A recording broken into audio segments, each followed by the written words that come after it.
All right, here we are. Final match of the season. This is the Masters playoffs match, and it's a rematch between Dave and myself. Dave and I were the last match of the regular season, and if you saw that video, I'll put a card up here. If you saw that video, it was a weird day.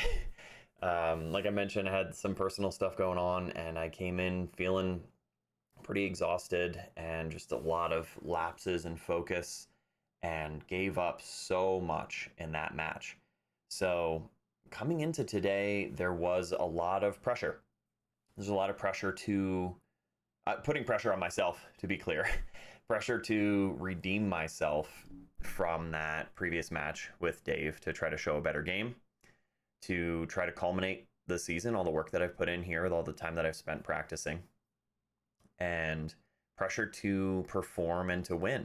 My teammate Travis is playing on the table next to me, and we had pre-played a match from the night before, so we just need to secure a certain number of points in this match today in order to secure that spot for Vegas.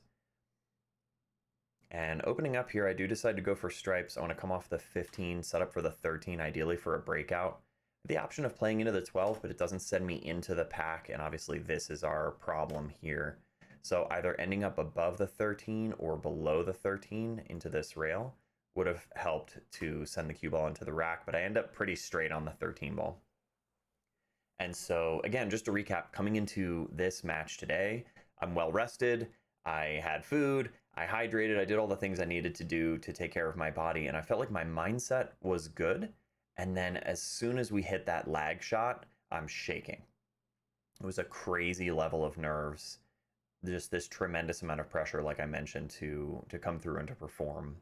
What I attempt here is to hit low right and try to spin back off the rail. And I get great action on the cue ball, but just miss the cut on the 13 and send it into the cluster. The intention there was to try to spin it back out and above to get shape on the 12 so that I could use that for the breakout shot. And it's going to be really interesting here, so stay tuned. This first match, these first couple games in this match are really crazy for the nerves and the type of sort of mistakes, mental errors, unforced errors, and misses. Dave plays a good shot here. There's really not much of an advantage to making that 5 ball. He wants to put me down in this cluster instead. And he does leave me a look at the 9, luckily. So I've got to make a good hit here and not open them up too much, not sell anything out. I don't have an offensive option. So I decide to just push into the 9, leave things somewhat clustered, open mine up just a little bit. This is a good play here. He's got a back cut on the 6. He does not have access to the 7 or the 3 up in this direction. He can't really hit either of those. I don't think he can cut into the 5. So he'd either have to back cut the 6, which is what I think he goes for, or he could have played, I think, off the side of the 4 ball. Not offensively, that'd be a tough combo to make. But again, early stages here in the match, and we're both feeling a little shaky. So he goes aggressive here and plays for the back cut on the 6, which is a big decision. He makes a great cut. Very nearly scratches. That one is almost a natural scratch line. He might have spun it a little bit to keep it away from the pocket, so it's well played there. He's jumping right into these shots. Not a ton of consideration. We saw Dave with a pretty good pace the last time we played, and misses the 5 in the side, just kind of overhit it. I think hit it with a little too much pace. And this is a good chance to settle. We have a back cut on the 12. 12 plays in the corner here, and the cue ball goes into the pack. So what I'm looking at is when they spread, where are they going to want to go? And what do I need to do to increase my chances of getting a good look at a shot after the 12? So it's a reach to get on this 12, but I can physically reach it myself. So I'm going to cut this and open them up. Yeah, so really not too much of a stretch here. Good cut on the 12. They open up really well. We sink his 7 just incidentally, And kind of a bad roll, to be honest. To not have this spread out and get a good look at the 14 in the corner was probably the most likely thing, but happened to roll up on the 9 ball. And the 13 doesn't really go anywhere. Too close to the 9 to really make anything out of this. So basically what we'll look at here is simple safe off the back of the 13 and try to leave him under the 4 ball. This one's a bit more of a stretch, but still reaching it okay. Oh, underhit that just slightly. We do get a rail with 13, so it's not a foul, luckily. But we're giving up a shot on the 4 and a shot on the 5. So not a great outcome for our safety play here. Really needed to get him in under the 4.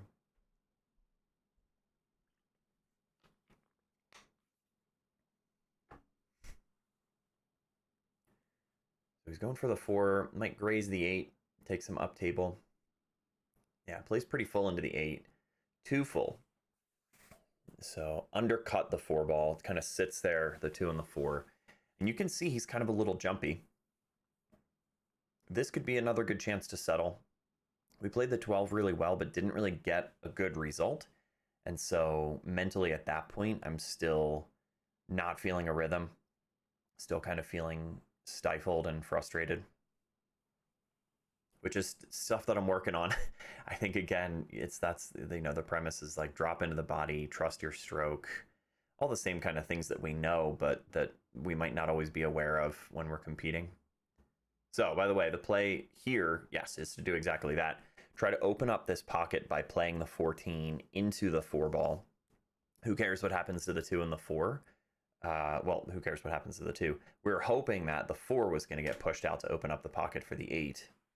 And it's a little funky now because the 8 does not go past the 4. We've got a good look at the 13. You can't really roll through this ball with right-hand spin. 5's going to get in the way, so I try to kind of curve it away with outside. And this is touchy too. The 9 does not go past the 3. We do have a line on the 9 ball on the side. And this is a chance where, at this point, I'm trying to choose slightly more aggressive shots to settle. That word keeps coming up in this first game. Settle, settle, settle. I want to calm down. I'm feeling shaky. I just want to do something cool and feel good about the result. So I'm going to fire at the 9 ball on the side and come around table. For the 8 ball, we get around the 2 ball. That's awesome. That's a really, really great result. And looking back on this, I needed to take a little more time to celebrate a good outcome. But I just jumped right into banking this in the side, which is, I mean, it's fine. It lays up really well. Sometimes it's just a flaw in my game. I will rush myself because I'm trying to, I don't know, trying to look cool, or I'm trying to like, oh, it's not that big of a deal. Like I'm just firing these in and made a great shot on the 9 and I'm just going to make the 8 ball right away. You don't need to do that, man. you can take a lap, you can calm yourself down a little bit and bear down on the 8 ball. It's a very makeable bank shot. So I think accidentally sort of hit some inside spin on that, some left hand spin, because you could see if you rewind it a little bit, you'll see the 8 ball curve away from the pocket. Yeah, and that's Dave kind of feeling shaky again. You can see it. He's something I noticed a lot in this match. He's sort of lifting up on his shot pretty consistently throughout the match. So long tester on the 8 does not go in the corner past the 4. There is a line to cut this in the side. It's very thin. I think we feel pretty safe here because the 4 ball is hanging in the pocket. You'd be really hard pressed to scratch. This kind of situation has come up before.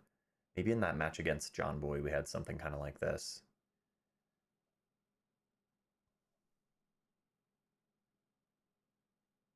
Nervy. Missed the 8 ball. So we give up ball in hand. He's got 3 balls on the table.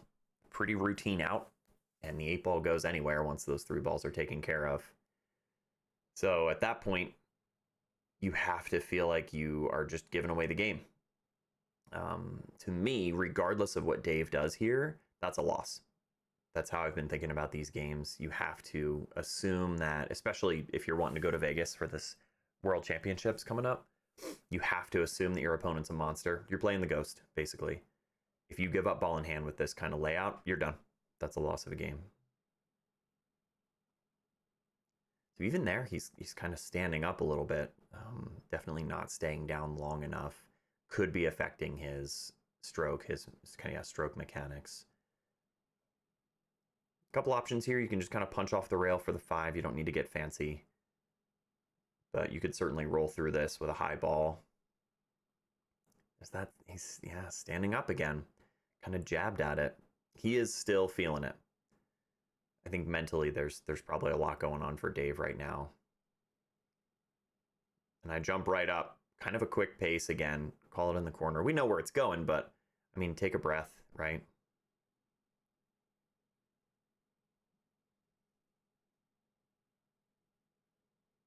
I'm shooting him into the rail.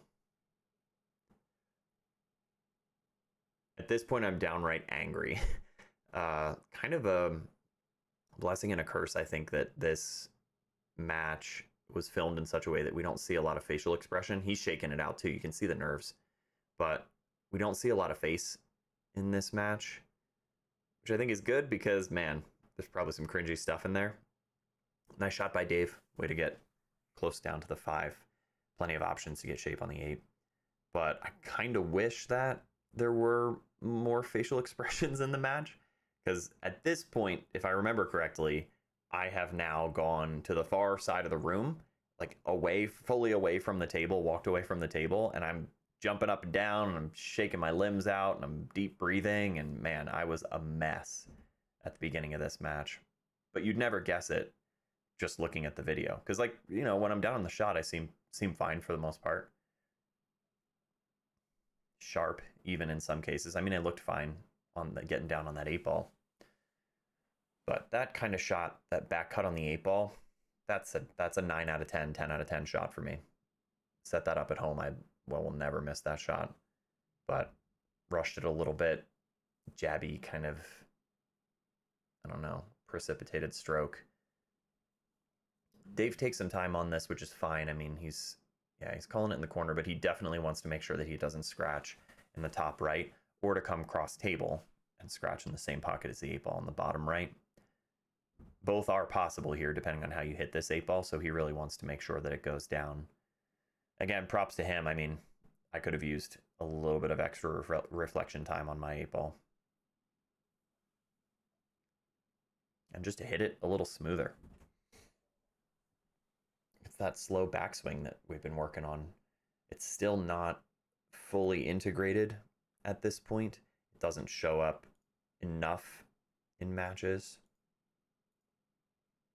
He's got a, oh man, he's really steering him in. So he puts it away. I mean, he takes that first game. And yeah, I run up to the table to get the balls set up. 8 ball almost goes. That would have been insult to injury. So he'll have to take stripes here. Even in Masters format, it's take what you make. And he's got some good options. It looks like he has the 13. Looks like he's got access to that, so he could play that. The 15 is a good enough opening shot, though. I mean, get that out of the way now. And really, the only problem beyond the 9-13 being on top of each other would have been the 10 ball. But shoots the 15 into the rail. So it's that settling thing. Dave is not settled. And I look at the layout here, and although the 7 looks like a problem, if you get under the 7, it definitely plays in off the 8, and that's the first thing I look at. And I kind of like playing it off the 8 because then you open up that side pocket. The 8's basically hanging. If you get above it, you're going to make it in the side. So if you're able to leave it there, that's fine. But getting above the 7, playing it down the rail is definitely more complicated because of the 14 and just because of the distance to the pocket. So if you can get under the 7, play it off the 8, you're going to open this up a lot. Beyond that, the only other issue is the 3-10. So it's a problem for both of us. Think if you get below the 3, it'll go up here. But I'm going to open with a 6. This is thin to the pocket. Not a lot of room. You can slide it in off the rail, but I play it clean. And from here, Ryu pointed out that the proper shot would have been the 2 ball. Play the 2 and just kind of punch into the 3. The 10 is probably just going to go towards the 13. We're really not too worried about that. But then the 3 ball would be open, and you're almost guaranteed to get some kind of shape on the 4-1 situation.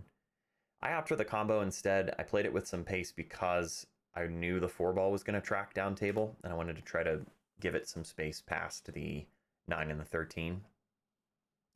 It is just not the right shot. I think Rio is right here.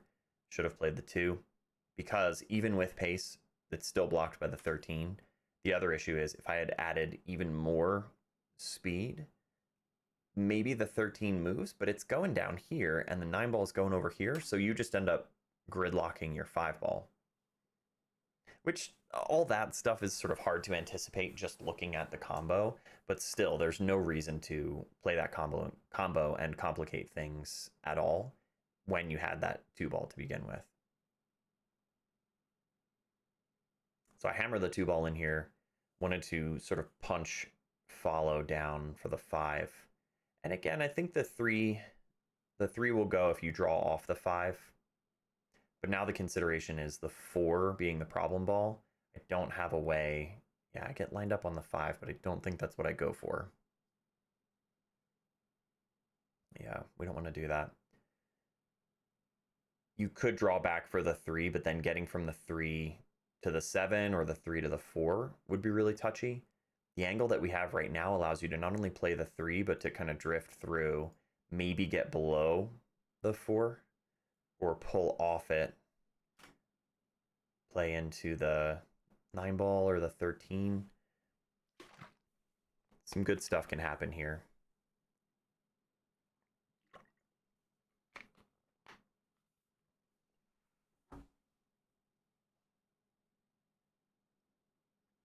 While I'm sizing this up, you'll notice I'm not going with the background music anymore. The vote was pretty definitive from the previous videos. I'm going to leave that out. But if you guys like music, just, yeah, I'd say throw something up in the background. So we make a good shot on the 3. Drift back over. The 7 is still available here. I think I still have the 5. I don't think I want to take the 7 because there's no positional advantage. You can't make the 4 past the 13. And because I still have the 5, the idea would be make the 5, send the 9 towards the 4 to break that out, give us a look at the 4 from underneath it. Ideally, play the 4 up here. Ugh, didn't catch enough of the 9. So we get sent kind of crazy around table, or up table rather. 7 doesn't go past the 14, the 4 doesn't go past the 3, so both lanes are blocked. 7 doesn't bank cross corner because the 9 and the 13 are in the way. The 4 doesn't, I don't know, maybe you could kind of sneak it past the 12, but super risky. The only good thing that can come out of that if you don't make it is that maybe you block the pocket. What I look at here is just trying to sort of slide the 4 past the 13, play it into the rail first. So rail and then the 13 and kind of just, yeah, slide the 4 past it. Give it a little bit of pace just to try to make sure it goes all the way through. Good respect on that top table, waiting for me to get through that shot before they hit their break shot and walk through. The day of Masters here for our playoffs, like I said, our team was going at the same time. The women's playoffs was going. So they had a bunch of matches going at the same time. They were getting rowdy in there too. It was pretty fun. Stuff doesn't usually bother me unless, you know, there's a ton of people walking around the table. If you saw my playing through distractions video, I'll put a card up here too. At that one, that was probably the worst day of this season in terms of just how many crazy distractions were going on around me in that room.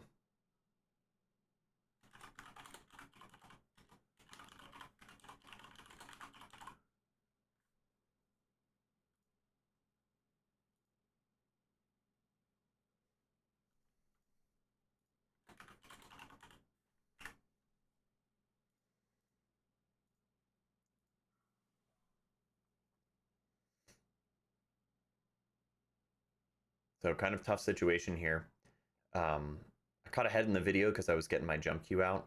We really just want to make a good hit on the 7 ball. It's not frozen to the rail, so even a light hit's fine. I don't line up the cut because I don't want to float into the 8 ball. And we send it wild around the table and it goes in. So APA rules, that counts.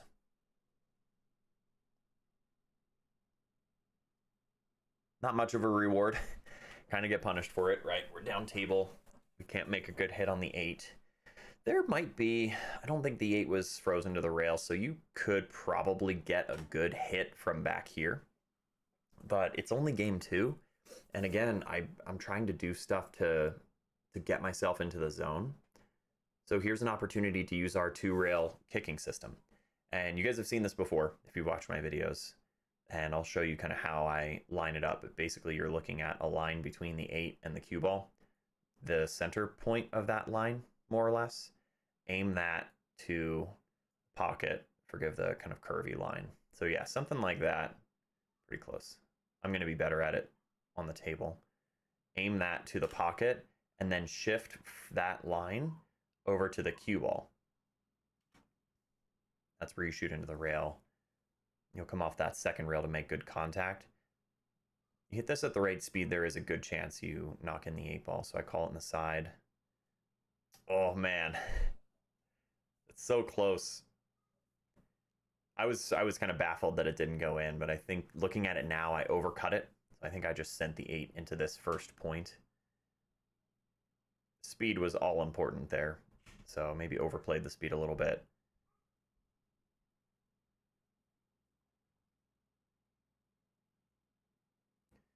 Dave's got a pretty open table here. The 9-13 is really not even a cluster.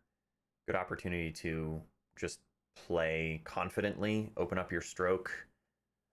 You really don't have to worry about position too much in this kind of situation. Lots of body movement. Dave mentioned something to me after the match about how he was trying to change something about his stroke, or I don't know exactly what he said, but maybe just the idea that some of the mechanics were changing, so he felt kind of off.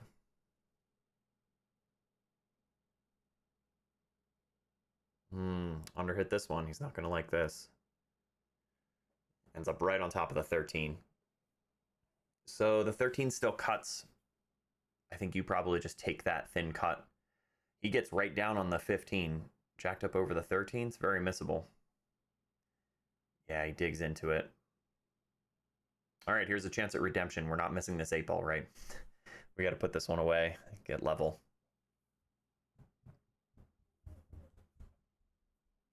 Call it down in the corner. Nice and smooth. Just stay down on this ball.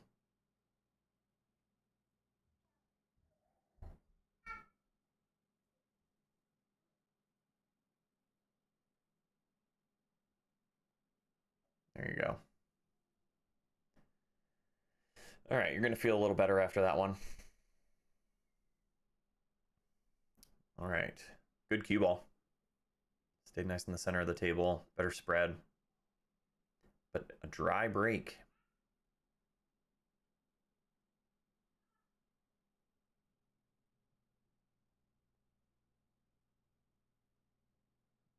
So again, good chance for Dave. There's still a little bit of a cluster.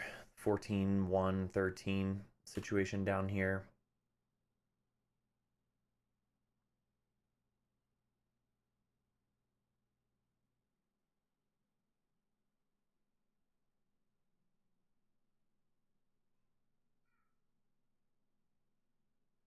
So nice little touch on the 4.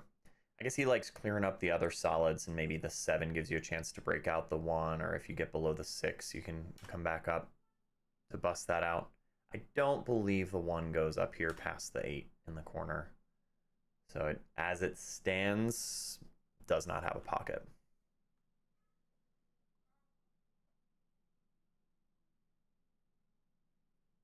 A little bit of a cut here on the 3, but good chance to get back down for the 5 or the 2. 7 backs you up. Almost grazes the 2, so overcooks this one a little bit. And suddenly he's in a tough place. Two might go past the 5. It's hard to say. You really don't want to have to play that combo. He might just be going safe here, just kind of keep me up table. Yeah, I think that was the intention.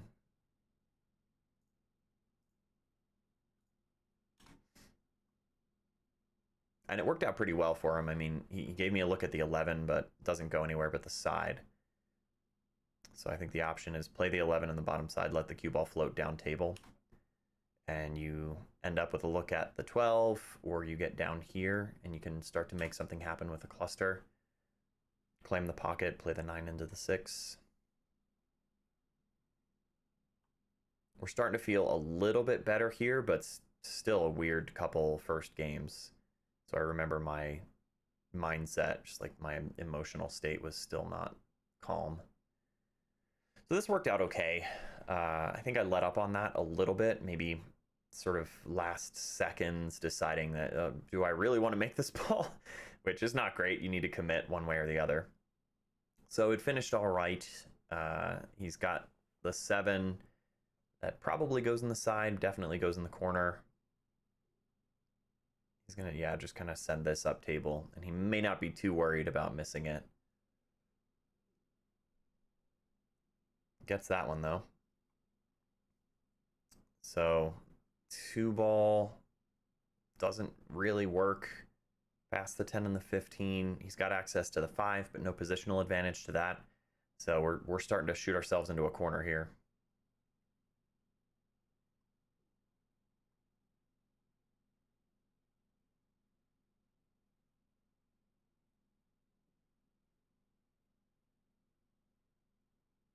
And he's shooting over a ball again, which is what got him last time on the 15.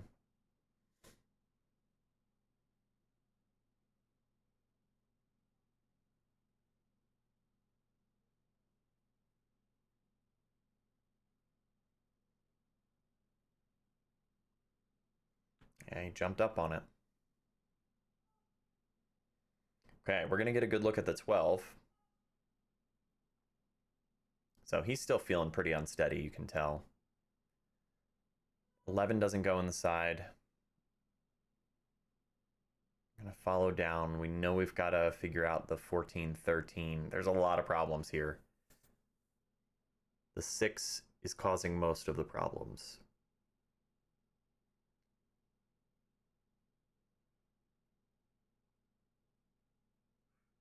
So we roll down, get on the 9. 9 might play off the 6. Okay, we're coming across table. We can send the 10 into the 6. Just claim that pocket. Don't know if I have enough of the 13 to get it into the 6. Yeah, I must. Unless I'm making going rail first. Okay. Yeah, we just want to claim. That's okay. He's got to look at the 1, but he can't really do too much with it. And I don't think he could go rail first into the 2. Maybe the top side of the 2. Tricky hit. But I like this. You know, keep it at our pace. He's going to kick at maybe the 5. Oh, no, he went for the 1. Okay. Yeah, so he takes just the side of the 1. Doesn't disturb it that much, which is good. At this point, I'm going into a use your anger kind of mode. There's that video too. Check that one out. I just want to try to put this away.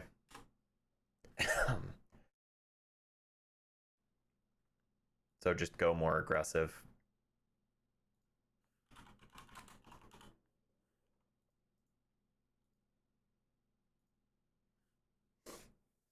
It's good shape on the 9. We're going to pinch back off this. Ideally, you get a look at the 14. 15 as a backup. Okay, nice. So we play full into the 8 ball, which cleans that up a little bit. We've got to look at the 14. Notice the pace. Got to look at the 14. We're going to draw back into the cluster. Get behind the 10 and above the 15. 2 balls a helper. That could go wrong for sure. You know, there's a couple ways that could have bitten us. But we're feeling good at this point. You could try to thin the 11 into the side, but then you're kind of touching the shot instead of shooting it in. I want to shoot these. So pop in the 15, take a little bit of a back cut on the 11 with the understanding that the 2-ball is there on the tangent line. So fire this in, 2-ball comes straight into the 2-ball to stop it, and you get perfect shape on the 10. You see the big stroke. Yeah, we're really not worried about that one. We didn't even hit the 2-ball perfectly full, and we still get good shape on the 10. And now you just kind of pinch back off the 10. As I was walking around, you could see me check my line for the 8. Overhit this one a little bit. I call it in the side. Go look at the back of the ball. Same pre-shot routine as always, but I'm clipping around the table now. Now I'm moving.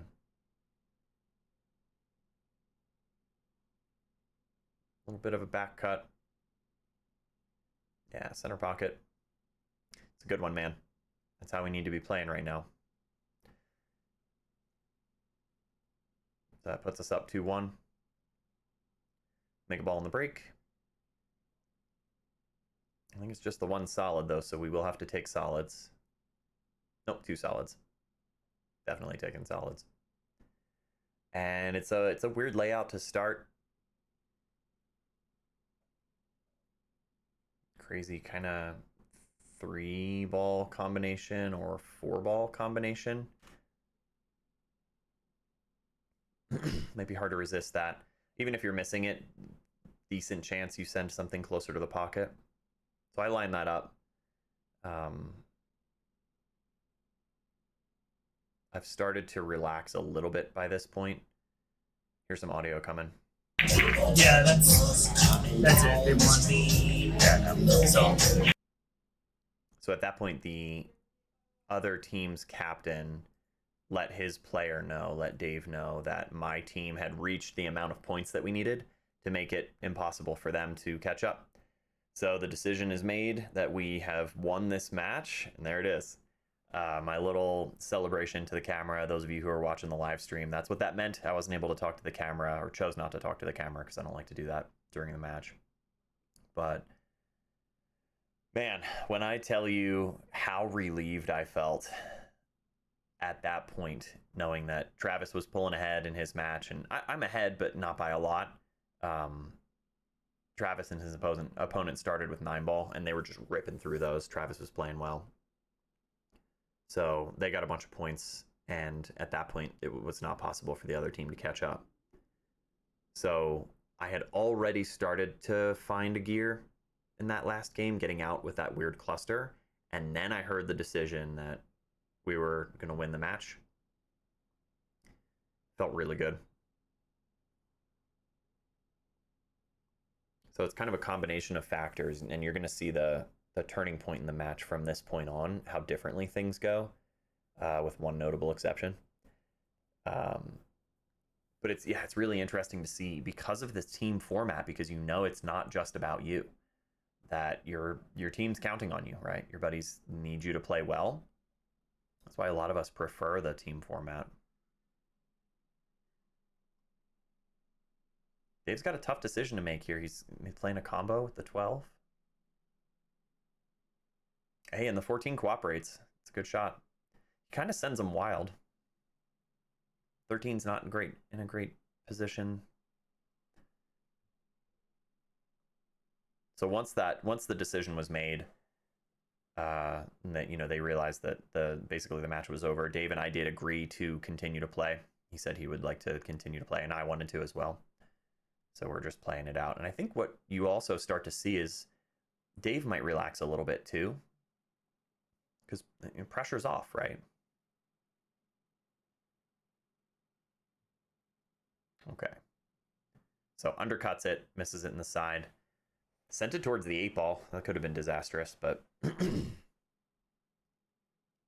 leaves me in kind of a weird spot. The 7 does go. Pretty confident the 7 would go up here. Doesn't look like a bad option. You just kind of hold it for the 1 in the side to follow up. You can get out from there. I think I look at a back cut on the 3. This is the notable exception that I mentioned earlier.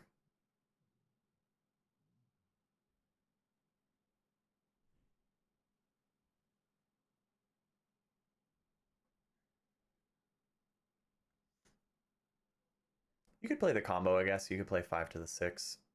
Wouldn't be terrible. Pretty likely to get shape. Instead, I'm going to spin all the way around table and scratch. Because that's the thing you can do. You know what's funny, though? I remember that shot. I remember hitting that shot and seeing that it was going to scratch. Just being like, that sucks.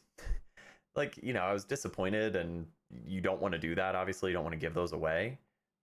But now the pressure's off, and I have a little bit of a lead, and I'm starting to play well.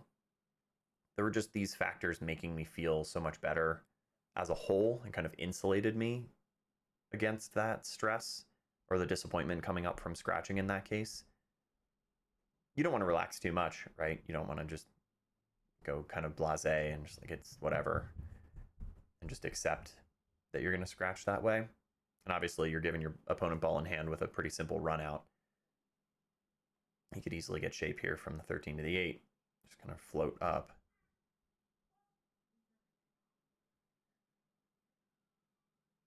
Plays a good shot there. A little bit of a cut on the 13, take you towards the 8. So you don't want to give these away, right? Like we can't relax like that, but just a note about kind of my mental state. Yeah, Dave puts that one away. Good on him. Final game of 8-ball here. We're 2-2.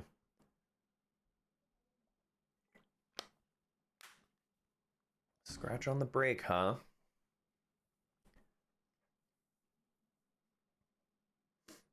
Okay. APA format, you got to shoot from behind the line in the kitchen. And now I'm playing very relaxed. Fast and loose, right?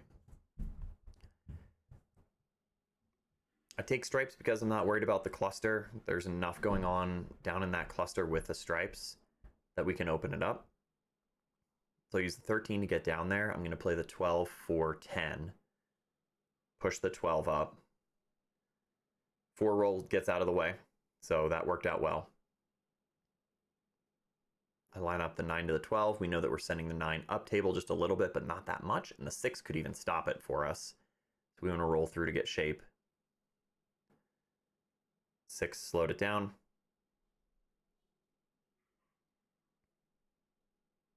Could cut the 14 in the side.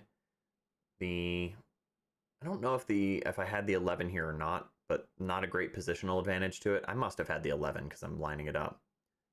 Yeah, but it's tight. I'm not going to love that. So the 15 was meant to be my key ball, but I decided to use that to get on the 14, which brings me back down table. So there's nothing wrong with this. Use the rail, open up the angle a little bit. Don't want to be shooting off the rail. We're pretty straight on the 14, so this shape worked out really well. And you just level out and follow down for the 9 ball, which cuts. You have to be right in here. A little bit of a back cut on the 9. You're going to get involved with that 2-3 situation. I end up using right hand spin to curve around, kind of pull off that ball and roll towards the 11. You want to be in there ideally where I just pointed. Notice the pace, right? Notice it's kind of like sharp edge to me now. Yeah, so the spin, when it caught the rail, actually below the 6, it spun back up and out. And now we're almost straight on the 11 ball. Awkward queuing over the corner, but at this point, I don't care. I'm gonna make them. That's what we need. That's what we need to do right there. Boom. Yeah, finish that final game of 8-ball. He scratches on the break, and I run out the table. New term I heard from my buddy DVP. The take and run.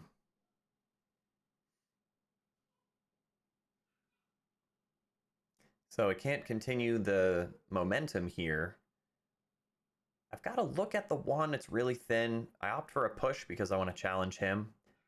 And conventional wisdom with the push shot is you really don't want to push to an offensive option, with most players anyway. This is an example of playing your opponent. I do challenge him with a long combo on the 1-5, and he's going to take the bait. Fires at it. And we get a look at the 1. The cut on the 1 will take us back down table. You can get on the 2. You can use the long rail this way. If you come into it a little too thin, the 6 can help you out. You don't really want to bank on that.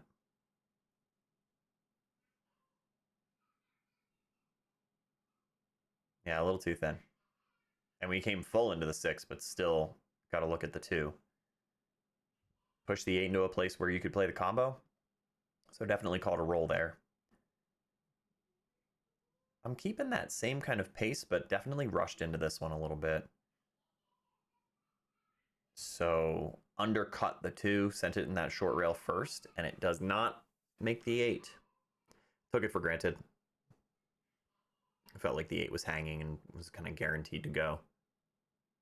That's where that pace will bite me sometimes.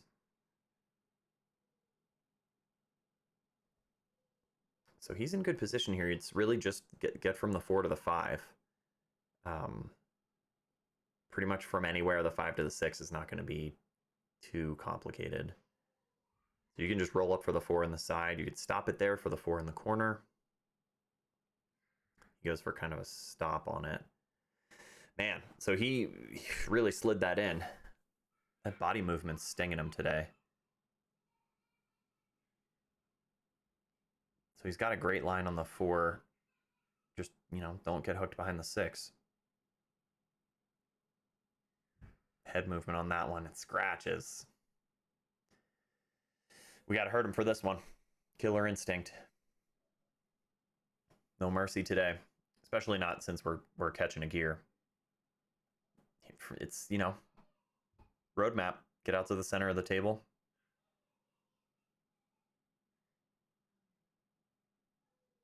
Get a little bit of an angle you can spin into this.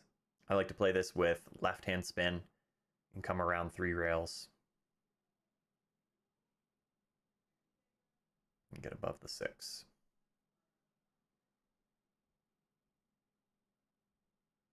Good line.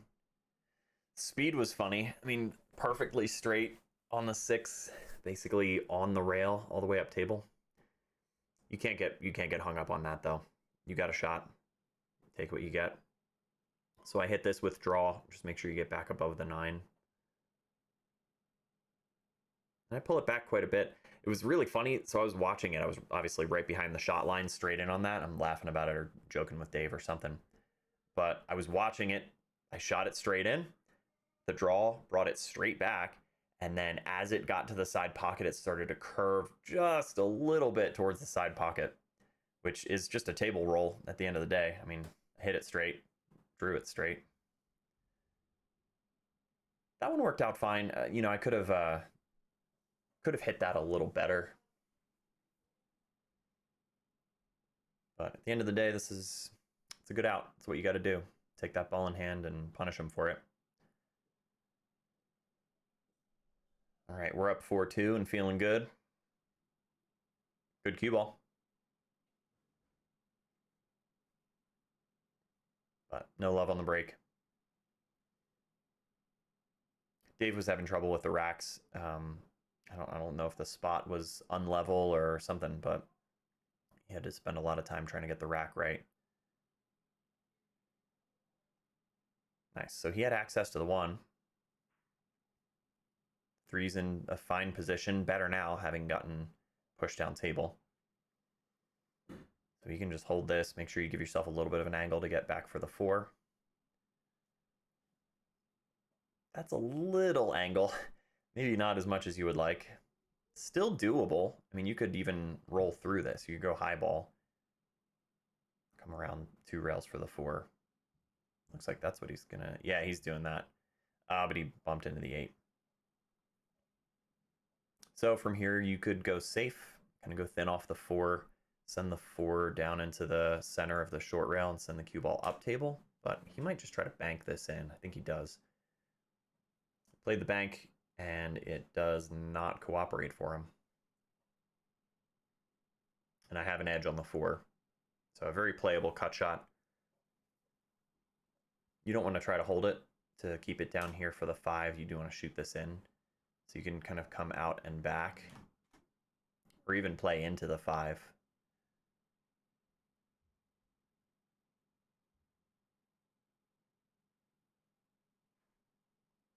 Overcut it.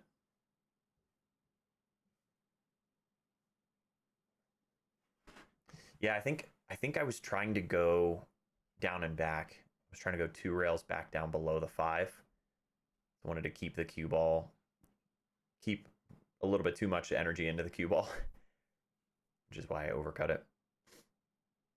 Can't be doing that. But it's not the end of the world. He's still got some work to do to get from the 5 to the 6. It's a tricky spot.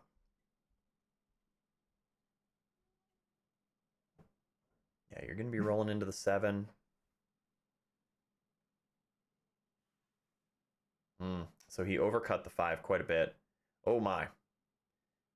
So yeah, he sent him wild around the table. The 5 got kicked around and bumped off the 9. Ended up going. And he's got access to the 6.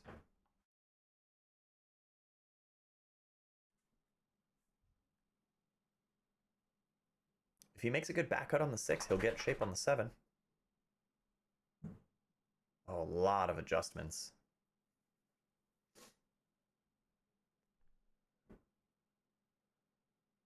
Yeah. How's it gonna finish? Oh, it's kind of ended with slow motion. Yeah, he pointed at it too. It was like a weird roll. It felt like it should have continued to go through the 9. So we're hooked. We've got the right edge of the 6, but it's kind of hard to make something good happen with that. Tough to get safe here. So I go offensive. I just kick into this. The 1 rail, the natural spot on the rail is blocked, so I do have to spin into it. But I felt like I liked my chances of kicking this in. Pretty full, even though I played into the short rail. Missed it, but still a pretty good kick attempt. This is a tough one. Gave up 2 chances in this game. And your monster ghost player is going to get out from here. So, can't do that. Dave comes way up table. Don't think that's what I would have done. I think I would have tried to get center table down below the 7.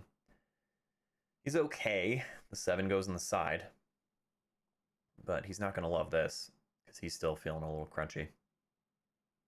So he's got to try to cut this in the side. If he makes a good shot on the 7, he should get shape on the 8. Unless he underplays it and stays below the 8 ball. Now he undercut it. The 8 almost goes. But he would have had a tester on the 7. Now I have a tester on the 7. So you're not right on the rail, but it's still weird cueing. This is a scratch shot. So you have to play this either pound it in and go to the rail or just let it float in.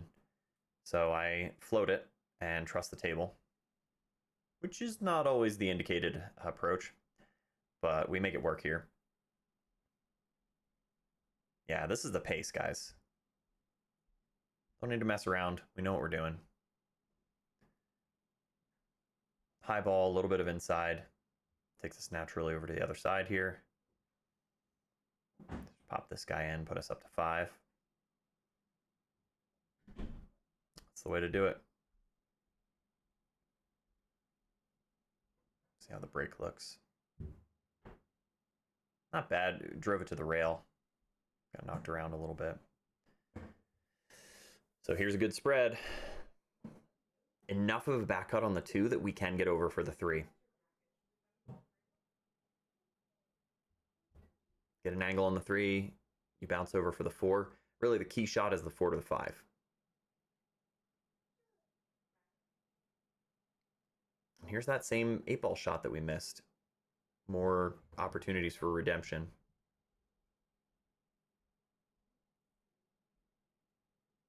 Better stroke. Stayed down. Punch across pretty well. And similar kind of stroke here. Bit of a back cut on the 3. But we want to maintain an angle on the 4 that takes us towards the 5.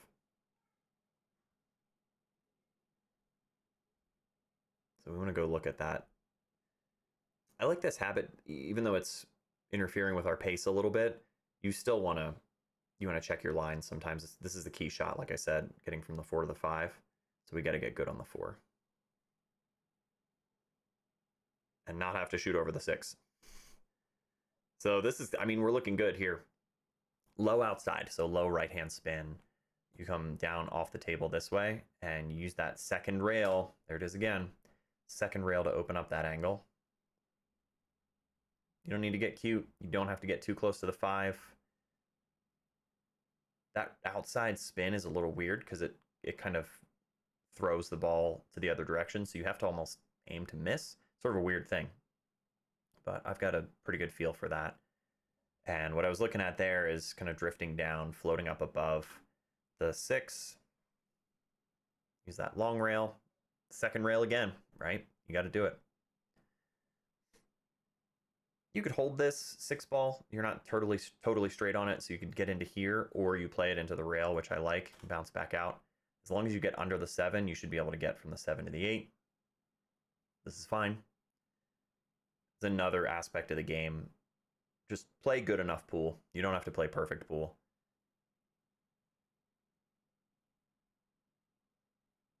We get pretty tidy on the 8 ball. Almost straight in, but there's enough of an angle to work with. Big valley pockets. So I'm actually going to pause this. So it's an interesting situation, right? You can punch over. You can play the 8, kind of cheat the pocket, punch over for the 9. Anywhere in here, you're fine. But if you get out a little bit too far, suddenly it's a scratch shot. It's very dangerous. You don't need to run the whole table and then give up ball in hand on the 9. That'd be really silly. So let's not do that.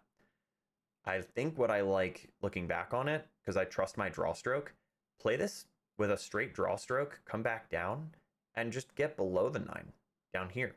Then you play it in the side, or you get down below it and you can play it up in the corner. That's very playable. Safest option would have been to get a bit of a better angle on the 8. Just end up in here. It's kind of touchy either way, but you just want to minimize the chance for something silly to happen. Unfortunately, I mishit this ball, and I punched off it a little too much. Suddenly, we have a very dangerous angle. The natural angle on this shot is straight into the side pocket. Luckily, I have practiced this. I have seen this many times over the years. So you are overcutting the 9 ball to allow the cue ball to play into the point. And you take advantage of a bit of slide off that long rail. And so a little break and run piece puts us on the hill. Good cue ball. 9 ball almost goes, man. Do you see that? Would have been a wild way to win this match. Just on the snap, right? But it was not to be. So interesting layout because of the 4 ball. We know we have to get down here to get below the 3, but getting from the 3 to the 4 is a little weird. I do take some extra time on this because I consider coming back off the 2 to just go for the kill. Just put the 9 down. There are a lot of ways to make that work. Go straight into it, or you can use the long rail to kind of slide into it. I end up not doing it though. I play fuller into that 3 ball situation. Looking back on it, I don't think we really needed to mess with the 8 ball. It would have been fine to just play down and back.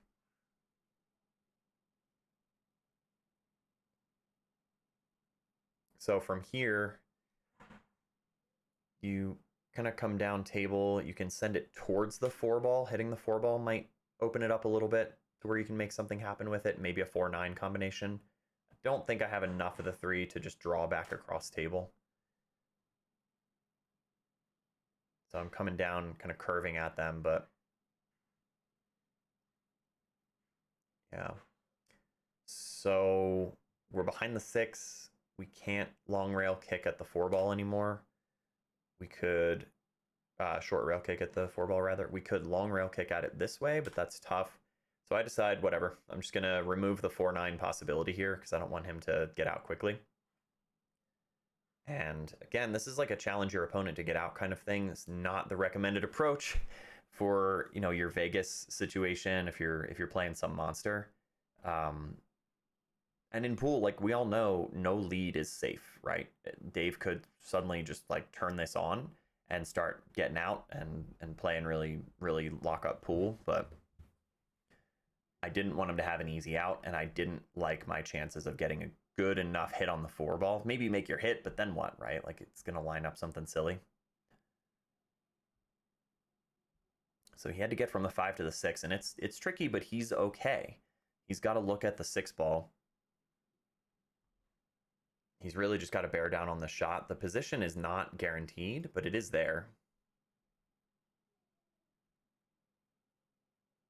Oh, what a result.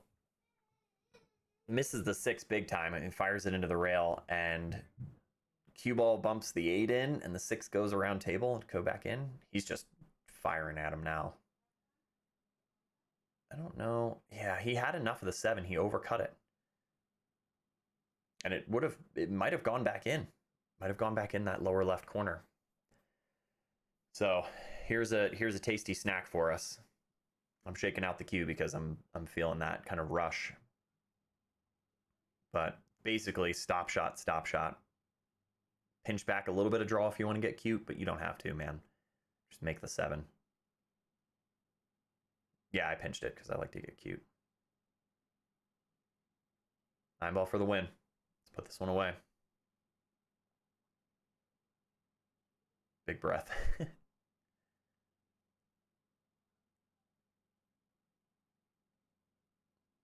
Solid finish. So that does it. Yep.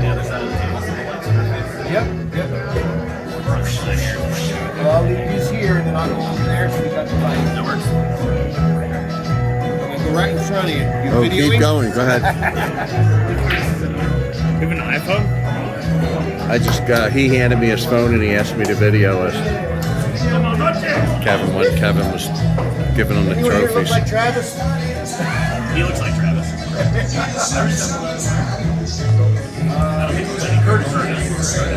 All right, here we go, guys. 100, 200, 300, 400, 600, 700, 800, 900, here's 1,000, 11, 12, 13, 14, $1,500 for going out to Vegas. Can I borrow your baseball hat for a minute? Got our plaques and $1,500 for first place, so a little bit of travel assistance to get to Vegas. We're booking our rooms, we're booking our flights, and we will be out there in August. So stay tuned. There's going to be some kind of prep stuff, maybe some team training, some practice. I'm going to be getting out for tournaments, playing on diamond tables because Vegas is all diamonds, and I've been playing on valleys all year. So I have to get on diamonds as much as I can. But I do want to also say thank you to all of you. Thanks for making it to the end of the video. Make sure to like and subscribe, do the YouTube stuff. Helps out a lot. If you've not already subscribed, definitely do that. And a big thank you to everybody for getting us to 1,000 subscribers. That was huge. It's a huge turning point for getting more people in here, for getting more exposure, for meeting more of you. That's really my main goal, just to get the content out there, to learn more, for us to all to get better together. That is my top goal for the channel. So thank you. Just a heartfelt thank you to all of you for making that possible, for helping us continue to grow. And yeah, there's some really cool stuff coming down the pike. Make sure to stay tuned, and we will see you again soon, if not for one of the live streams once we're out in Vegas in August. So thanks, everybody.